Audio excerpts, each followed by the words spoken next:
Hello my dear friends, my brothers and sisters. आज हम जो चैप्टर करने वाले हैं आईटी का वो है unit 2, electronics pressure advance using LibreOffice Calc. इसमें हम चैप्टर 4 करेंगे। ठीक है, तो मैं पहले आपको इसकी इंट्रोडक्शन थोड़ी सी बता रहा हूँ, तो ध्यान रखिए। वैसे इसकी इंट्रोडक्शन इतनी मेन नहीं है, इसका मेन तो वो चैप्टर है। हाँ जी।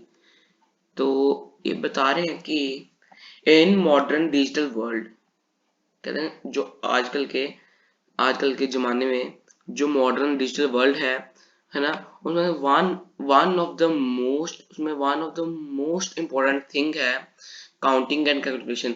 जैसे आपको पता ही है, इसमें जैसे हम जावा भी जाते हैं, हमें काउंटिंग करने की जरूरत पड़ती है, हमें कैलकुलेशन करने की जरूरत पड़ती है। तो ये सबसे हमारा इस जमाने में जरूरी है एक चीज की काउंटिंग कैलकुलेशन। मुझे पैसे देने होते हैं, पैसे गिनने होते हैं, हमेशा काउंटिंग करते हैं। ठीक है, और बाकी इस सब इंट्रोडक्शन में ये लिखा हुआ जो भी आपको फर्दर हम पढ़ाएंगे कि इसमें मैक्रो वगैरह यूज होते हैं, तो आपने जो क्लास 10th वगैरह में पढ़ा होगा वो आप सबको हम आगे पढ़ाएंगे।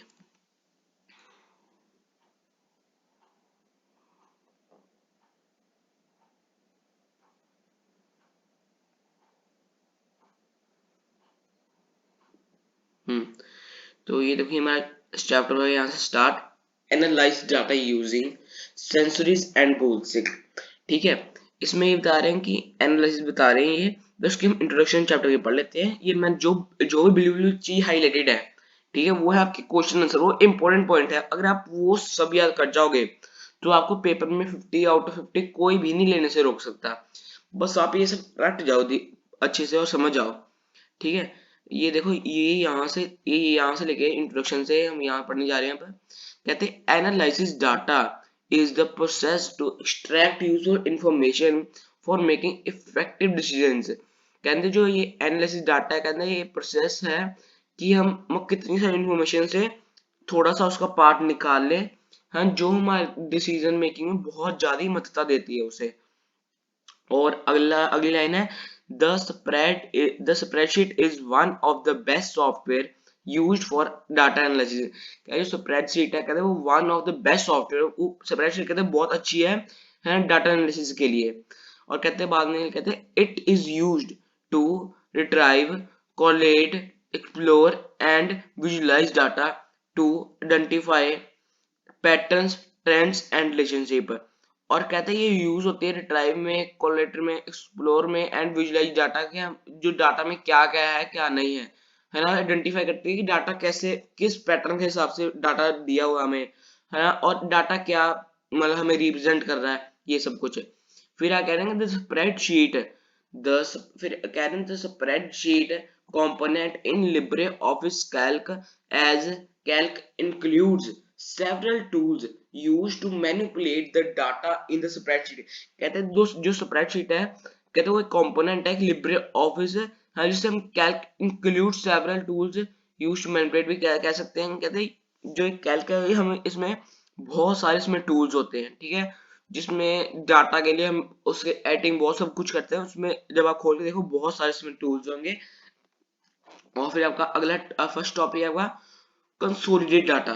ठीक है, तो ये मेन है, ये आपको इसकी कुछ भी पूछ सकते हैं, 2 नंबर वाले में पूछ सकते हैं, ये आपको मेन करना पड़ेगा कंसोलिडेट डाटा। ठीक है, और consolidate data is the function used to combine information from multiple sheets to the sheet spreadsheet into one place to summarize the information. It is used to view and compare variety of data in a single spreadsheet for identifying trends and relationship। कहते हैं consolidate data है, इसमें कहते हैं consolidate is a function, ये एक function है consolidate है जो यूज होता है ना, कंबाइन कोई इंफॉर्मेशन कंबाइन करने में, है ना। कोई जैसे कितनी सारी मल्टीपल शीट्स है, ठीक है, दूसरी शीट पे ये लिखा है, चौथी शीट पे ये लिखा है, पांचवी शीट पे ये लिखा है, हाँ, तो कहते हैं हमें हेल्प करती हैं, हाँ, from multiple sheets of the spreadsheet into one place to summarise the information.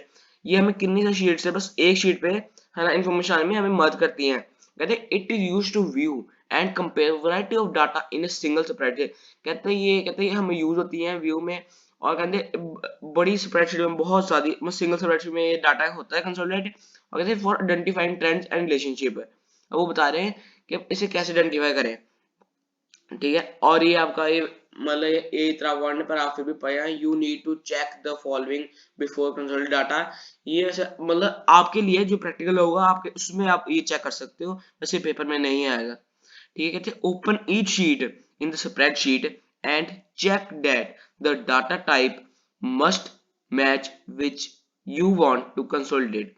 कहते हैं आप जो शीट स्प्रेडशीट कहते हैं ओपन, कहते हैं आप सारी स्प्रेडशीट खोल के देखना, कहते वो चेक करना कि डाटा टाइप है वो एक दूसरे मैच हो रही है कि नहीं हो रही है कंसोलिडेट करने में, ठीक है। फिर सेकंड पॉइंट है match the labels from the sheets which are used for consolidating। कहते उसके लेबल्स उसकी हेडिंग है वो मैच करना अपनी सारी शीटों की जो आप कंसोलिडेट कर रहे हो।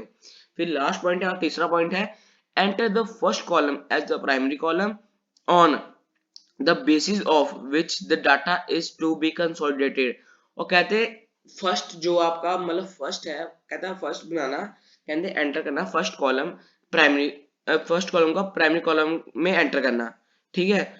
जो आप डाटा कंसोलिडेट करो उसमें, तो उसके कहते हैं अब डाटा कैसे कंसोलिडेट है उसके स्टेप्स हैं, ये बहुत जरूरी हैं। ये आपको डायरेक्ट पेपर में पूछ सकते हैं और ये प्रैक्टिकल में टीचर डायरेक्ट लिखा भी सकते हैं, पूछ भी सकते हैं, और इसका आपको मतलब कह भी सकते हैं डाटा कंसोलिडेट करके मेरे को प्रैक्टिकल दिखाओ, ठीक है। तो हम ये अच्छे से पढ़ेंगे और मैं इसको प्रैक्टिकल करके दिखाऊंगा। कहते स्टेप कहते steps to be consolidated the data are as follows. First step number 1, open the spreadsheet which has the data to be consolidated। कहते हैं आप स्प्रेडशीट ओपन करो जिसमें आपका डाटा कंसोलिडेट जिसमें आप डाटा कंसोलिडेट हो, और कहते हैं create a new sheet where the data has to be consolidate. और कहते हैं एक न्यू शीट खोलो जिसमें आपका डाटा कंसोलिडेट हो पाए। और कहते हैं तीसरा स्टेप है चूज डाटा। उसके बाद पहले आप कंसोलिडेट में जाओ, फिर डाटा उसकी ऑप्शन जो खोलेंगी कंसोलिडेट डायलॉग बॉक्स, जैसे आपको ये फिगर में। स्टेप नंबर 4 है कहते observe that the default function some is seen in the function drop down. You will be able to see the list of the function as shown in the figure 4.2 by clicking on the function drop down। ठीक है। कहता है जो आपका जो observe करोगे that default function जो उसका फंक्शन है वो सम आपको दिखाएगा ऊपर फंक्शन ड्रॉप डाउन बॉक्स में, ठीक है। और आप ये देख सकते हो लिस्ट ऑफ फंक्शन में जो आपको शो होगी, है ना, ये डायलॉग बॉक्स में। जैसे आपको फिगर 2.2 इसमें लिखा हुआ कि फिगर 2.2 में दिखाया भी हुआ है ऐसे, ये देखो ये आपको ऐसे डायलॉग बॉक्स क्रिएट होगा वहां पे, और वहां पर आपको लिखा हुआ फंक्शन अंडर कंसोलिडेटेड। ये आपको इसमें ये पूछ सकते हैं एक दो पेपर में एक दो ब्लैंक आ जाए और आपको पूछे इसमें क्या हो सकता है। अब आते हैं स्टेप नंबर 5 में, क्या बोलेगा choose the required function from the drop down list. कहते हैं आप कोई भी फंक्शन लो जो जो आपको रिक्वायर्ड लगता है फ्रॉम ड्रॉप डाउन लिस्ट में से, डायलॉग बॉक्स में से। और कहते हैं स्टेप नंबर 6 है कि the source data range list contains existing name ranges to quickly select from that. Source data range है वो कहते हैं लिस्ट के अंदर कंटेन करता है, कहते हैं उसकी नेम कंटेन करता है जो आपको क्विकली वो सिलेक्ट कर पाए। कहते but if the source range is undefined, then click and select the range from the sheet which is to be consolidated। कहते अगर आपको है ना, कहते बट अगर सोर्स कहते अनडिफाइंड उसका कोई नाम नूम मत हो, कहते फिर आप क्लिक करोगे फिर उसकी रेंज सिलेक्ट करोगे फ्रॉम द शीट से जो कंसोलिडेट हो पाएगी। और इसका स्टेप नंबर 7 है click on add this range under the consolidation ranges of the consolidation dialog। 8 step है कहते repeat 6 and 7 step to add more sheets to be consolidated। कहते अगर आपने और शीट कंसोलिडेट करनी है इसमें तो आप 6वां और 7वां स्टेप दोबारा करोगे। और कहते हैं 9 स्टेप है कि remember to check the target range specified under use copy result to, and if it is not mentioned then click on the cell of sheet where the final data has to produced। और इसमें कह रहे हैं कि कहते remember करो check करो जो टारगेट रेंज है उसमें कहते टारगेट रेंज स्पेसिफाइड अंडर कहते कॉपी रिजल्ट टू, कहते जो रिजल्ट कॉपी किया उसमें कहते स्पेसिफाइड ध्यान दो, कहते if it is not mention, कहते अगर उसमें कुछ मेंशन नहीं है, कहते click on the cell of the sheet, कहते आपको cell of the sheet click करो, शीट के अंदर सेल शो होते हैं उसमें क्लिक करो, where the final data has to be produce, जिसमें वो फाइनल डाटा शो होता है। और देन हमारा स्टेप नंबर 10 है, click on the option that will list to check box under consolidate by row labels and column labels and link the source data under option and as shown in figure 4.3, जैसे ये figure में show किया हुआ है। From this you select the additional features as per required. The option consolidate rows and columns are checked to consolidate data as per rows labels and column label. Link to source data is checked to make the modification automatically in the consolidate target sheet while making any changes in the source data। कहते हैं बता रहे हैं, आप click करोगे option जो दो check box खोलेंगी, अंदर consolidate by row labels and columns है, एक रो में होगी, कॉलम लेबल्स में होगी, and the link to consolidate data, कहते हैं एक लिंक भी होता है सोर्स डाटा, उसमें एक लिंक कर सकते हैं। कहते हैं कौन सी ऑप्शन यूज करके, जो आपको ये 4.3 में दिखाई गई है, ये वाली ऑप्शन आप यूज करके उस पर लिंक करा सकते हैं। कहते from this you select the additional features as per requirement, कहते ये करके आप कहते बहुत सारे फीचर्स आप मतलब ले सकते हैं जो आपको चाहिए। और कहते हैं the option consolidate by rows and the columns are check to be consolidate data पर row level and column levels, कहते हैं तभी चेक होगा जब कहते हैं चेक हो पाएगा जो ऑप्शन कंसोलिडेट रो लेवल या कॉलम लेवल में, and link to source data is checked to make the modification automatically, कहते हैं ये मॉडिफिकेशन ऑटोमेटिक जो लिंक करो उससे आता है। और कहते हैं in the consolidate target sheet while making any change in the source, और कहते हैं जो लिंक रहोगे इसमें खुद ही हो जाएगा, कहते हैं कोई इसमें आप टारगेट वगैरह फिक्स कर सकते हैं। और उसको कहते हैं फाइनल स्टेप है कि 11वां स्टेप फाइनल जो है, final click on okay button, जब आप ओके बटन करोगे तो आपका सारा कंसोलिडेट डाटा कंसोलिडेट हो पाएगा। ये आपकी प्रैक्टिकल एक्टिविटी है, ये आप खुद भी पढ़ के देखना है एक बारी।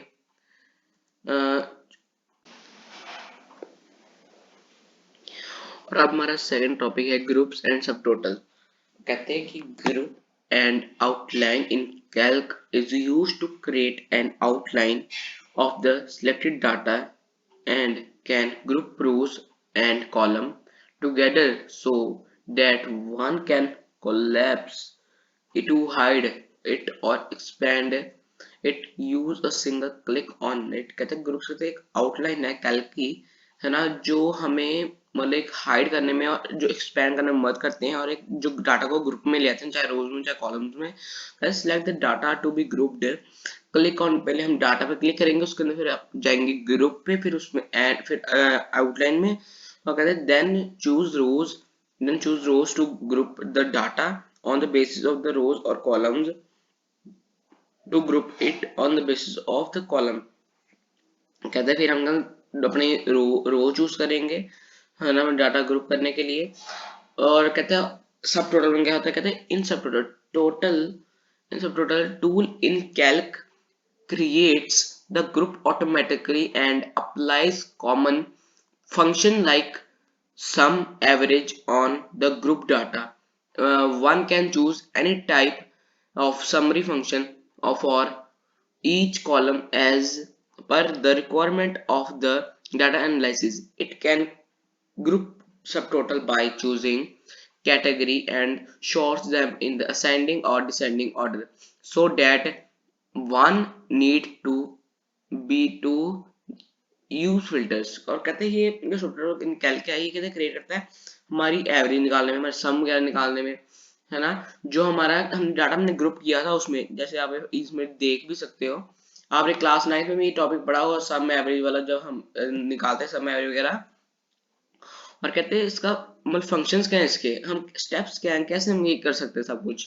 कहते स्टेप नंबर 1, कहते the sheet where this is to be applied must have labels to the column. जो कहते हैं हम जिसमें अप्लाई करते हैं उसमें लेबल्स होने चाहिए, उसमें हेडिंग होनी चाहिए। कहते हैं click on the data menu and choose सब टोटल्स। पहले हम डाटा और फिर सब टोटल्स एज शोन फिगर 4.11 ये फिगर में शो किया है हमने। कहते हम डाटा कहते हैं हम डाटा में क्लिक करेंगे मेन्यू में जाके, और कहते हैं बाद में चूज करें सब टोटल्स। जैसे पहले वाले मैंने फिगर में दिखाया था वापस शो किया था। पहले स्टेप नंबर 3 है choose the column in the group by list in the subtotal dialog which is to be used for grouping the data in the sheet as shown in the figure 4.11। जैसे ये figure में मैंने show किया हुआ है। कहते हैं पहले हम जो डाटा चूज कहते हैं जो हम चूज करेंगे कॉलम में in the group line list in subtotal. कहते हैं जो हम चूज करेंगे कोई भी कॉलम जहाँ से सब टोटल हो पाए डायलॉग में, कहते हैं ये डायलॉग बॉक्स में शो किया हुआ है उसकी ग्रुपिंग कैसे होती है। और स्टेप नंबर 4 है select the column by clicking the check box under calculate subtotals for to create subtotals for. कहते हैं कि जो हम इसके सिलेक्ट करते हैं कॉलम, वो कहते हैं कैसे करते हैं by clicking the check box. पहले हम check box under calculate subtotal for create subtotals में जाके हम क्लिक करते हैं, फिर हमारा सिलेक्ट हो पाता है। कहते हैं चौथा 5वां स्टेप है आपका select the desired function by clicking the function under use function। कहते हम कहते बाद में सिलेक्ट करेंगे डिजायर्ड फंक्शन को, एक हम एक फंक्शन उसमें सिलेक्ट करेंगे जो आपको फंक्शन चाहिए उसमें।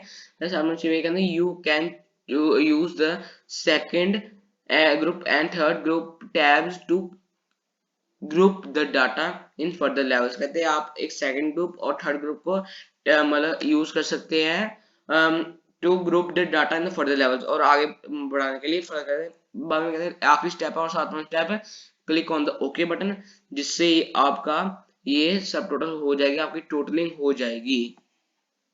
तो ये हमारा सब टोटल एंड ग्रुप से हमने यहाँ तक कर लिया था, और इसके बाद में ये हमने इसकी सब टोटल के लिए स्टेप से हमने पढ़ लिए थे।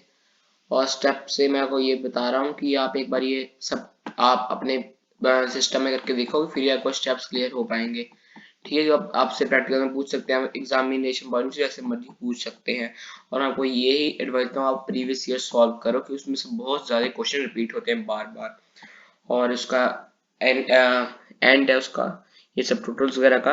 कहते हैं ये ऊपर देखना मेरी, ये जो हमने यहाँ पर लिखा हुआ है, कहते हैं outline option will be used after सब टोटल ओनली। जो आउटलाइन ऑप्शन है वो तब भी यूज होगी जब सब टोटल हो जाएंगे। ठीक है, और फिर यहाँ पर लिखा है observe that outline to the left of the row number which is inserted after performing the subtotal tool.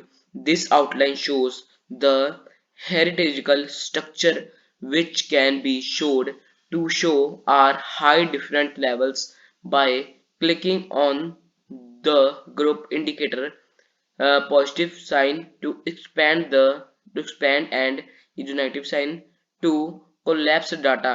ठीक है, वो कहते हैं ये अपने जो लेफ्ट साइड की जो रो नंबर्स हैं, कहते हैं उसमें आउटलाइन हेडेज वगैरह होंगे। कहते उसमें क्या बहुत सारे जो हम शो भी कर सकते हैं, हाइड भी कर सकते हैं डिफरेंट टाइप्स ऑफ क्लिकिंग में, है ना। जो इंडिकेटर्स में पॉजिटिव साइन भी वो होते हैं, वहाँ पर नेगेटिव साइन भी होते हैं।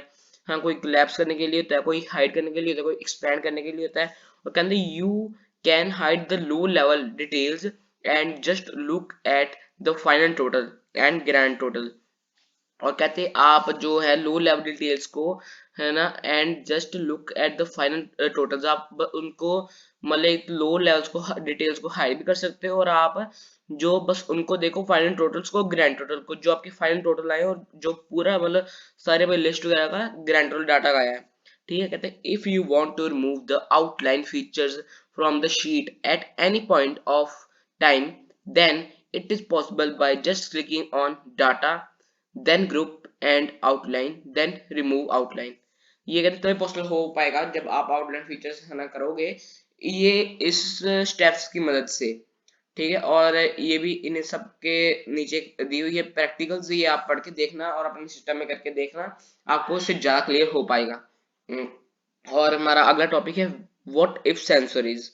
ठीक है, उसमें कह रहे हैं कि what if scenarios is a set of values that can be used within the calculations in spreadsheet। और कहते हैं इसमें जो what is sensory कहते हैं ये वैल्यू सेट करते हैं जो हम कैलकुलेशन वगैरह करते हैं स्प्रेडशीट में।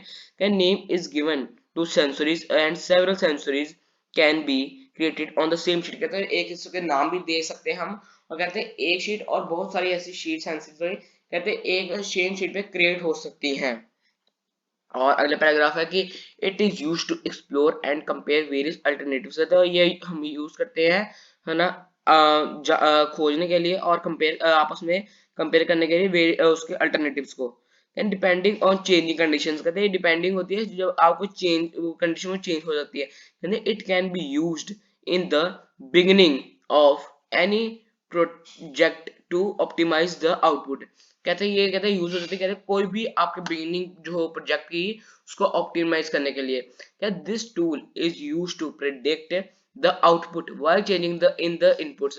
कहते ये जो टूल है कहते हम यूज कर सकते हैं प्रेडिक्ट करने के लिए आउटपुट को जो आप चेंज करते हो इनपुट्स उसके। कहते विच reflects the output and thus one can choose the best plan of the action based on it. कहते जब हम इसे करते हैं जब हम इसे आउटपुट को चूज करते हैं और कहते हैं हमारा बेस्ट प्लान होता है एक्शन बेस्ड ऑन इट का, जो एक्शन हमारा होता है उसके ऊपर। ये उसकी एग्जांपल दी है, एक बार हम स्टडी कर लेते हैं।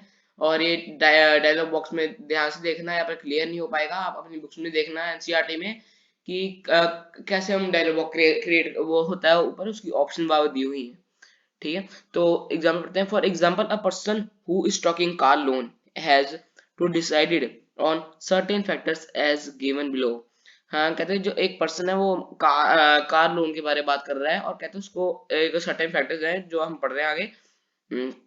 The number of years for which the car loan is taken. कहते हैं कितने साल के लिए जो कार लोन वो उनकी चाहिए। कहते हैं total amount of car loan total amount क्या है लोन की। और then the above two factors that is principal amount and the number of years can display the EMI to be paid monthly। कहते हैं जो ये बहुत फैक्टर है कहते हैं ये हम मत करेंगे है ना कि जो प्रिंसिपल अमाउंट और नंबर कितने साल के एक उसको कितने पैसे देने पड़ेंगे और कितने कितने साल के लिए उसकी ईएमआई जो मंथली पेड होगी जो महीने बाद उसको देनी पड़ेगी। हाँ, और कहते हैं यहाँ पर एक स्टेप ये है कि हम कैसे क्रिएट करें सेंसरीज को। आओ हम स्टेप्स पढ़ते हैं।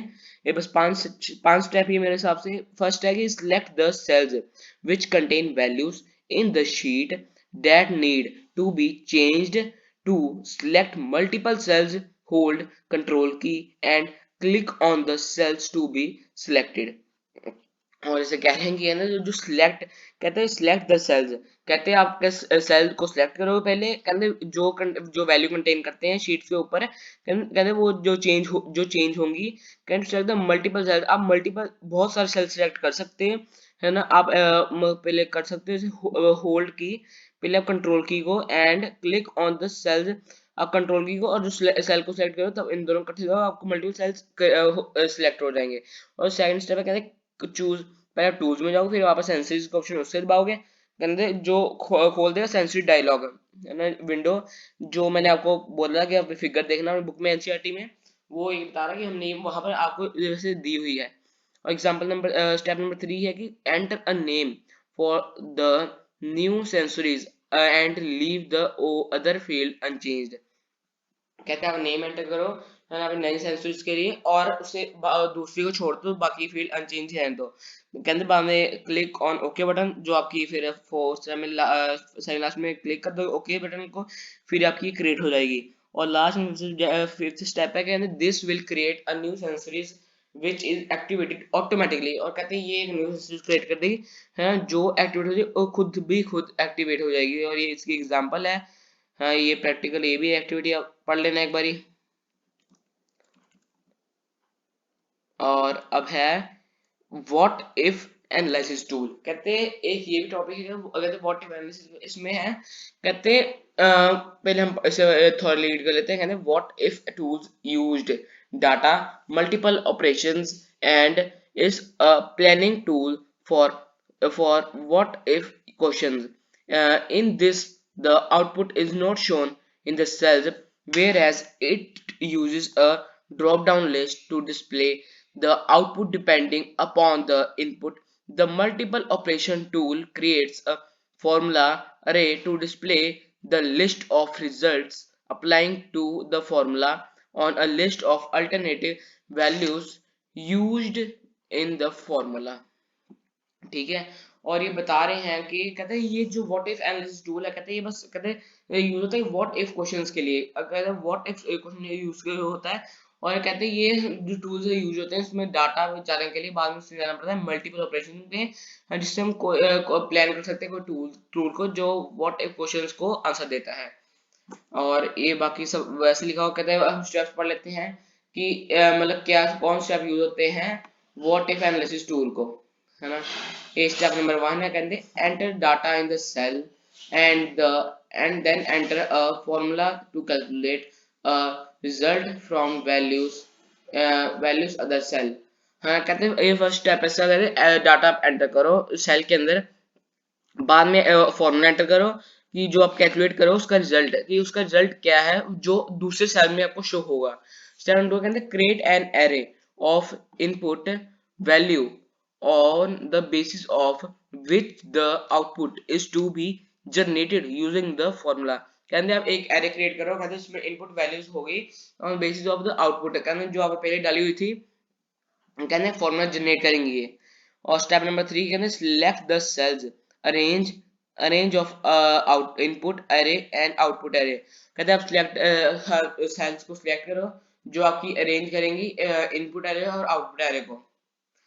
And step number 4 is click on the data multiple operations while display the multi operation dialog box as shown in figure 4.22, है ना।